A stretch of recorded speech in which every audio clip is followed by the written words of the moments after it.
5 berita terpopuler hari ini, Kamis 29 Januari 2026 di Bloomberg Technos Flash 5. Yang pertama, pengumuman MSCI jadi sebab IHSG turun 6% lebih. Indeks harga saham gabungan atau IHSG dibuka anjlok tajam pada perdagangan Rabu pagi, 28 Januari 2026. Pada pukul 9.01 WIB, IHSG merosot 6,53% atau turun 586 poin ke level 8.393. Data Bursa Efek Indonesia mencatat volume transaksi mencapai 4,52 miliar saham dengan nilai 2,95 triliun rupiah. Mayoritas saham melemah dengan 492 saham turun dan hanya 54 saham menguat.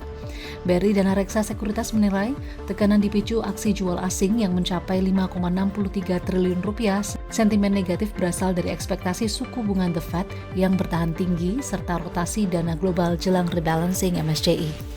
Kedua, The Fed tahan suku bunga 3,5 hingga 3,75%.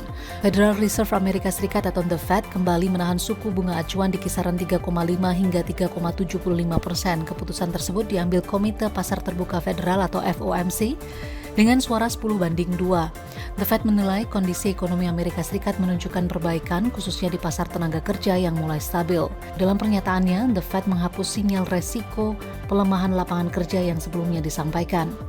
Gubernur The Fed, Jerome Powell, menegaskan proyeksi ekonomi tahun depan menunjukkan perbaikan yang jelas. Sikap ini memperkecil peluang pemangkasan suku bunga dalam waktu dekat setidaknya hingga pertengahan tahun.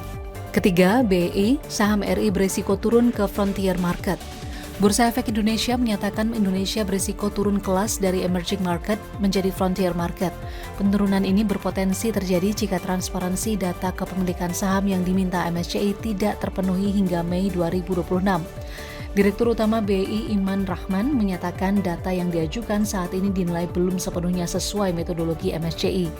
Jika diturunkan, Indonesia akan sejajar dengan negara frontier market seperti Vietnam dan Filipina. BI bersama OJK dan KSEI kini menyiapkan langkah lanjutan untuk memenuhi kebutuhan data kepemilikan saham. Upaya ini dinilai penting untuk memperkuat pasar modal nasional. Keempat, beli LPG 3 kg akan dibatasi 10 tabung per kakak. Rencana pembatasan pembelian LPG 3 kg maksimal 10 tabung per bulan per kakak menuai beragam respon. Ekonom Universitas Andalas Syarifuddin Karimi menilai kebijakan ini bisa menekan konsumsi berlebih dan aksi borong. Namun efektivitasnya sangat bergantung pada ketepatan sasaran dan pengawasan distribusi. Ia menilai batas seragam beresiko memberatkan rumah tangga besar dan usaha mikro rumahan. Selain itu, kebijakan ini berpotensi disiasati lewat peminjaman identitas dan pembelian lintas lokasi. Syarifuddin menyarankan pencatatan transaksi berbasis NIK dan KK untuk mengunci distribusi subsidi.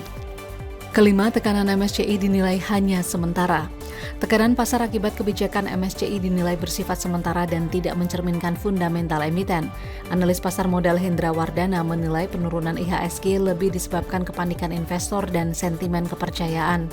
MSCI sebelumnya membekukan kenaikan bobot saham Indonesia dan meniadakan rebalancing index Februari 2026. Hal ini menahan ekspektasi aliran dana pasif global ke pasar saham domestik. Menurut Hendra, kebijakan MSCI berkaitan dengan transparansi data kepemilikan saham, bukan kinerja emiten. Pemulihan pasar bergantung pada munculnya katalis positif ke depan. Itu dia 5 berita terpopuler pilihan Bloomberg Technos hari ini. Ikuti terus update selanjutnya di www.bloombergtechnos.com.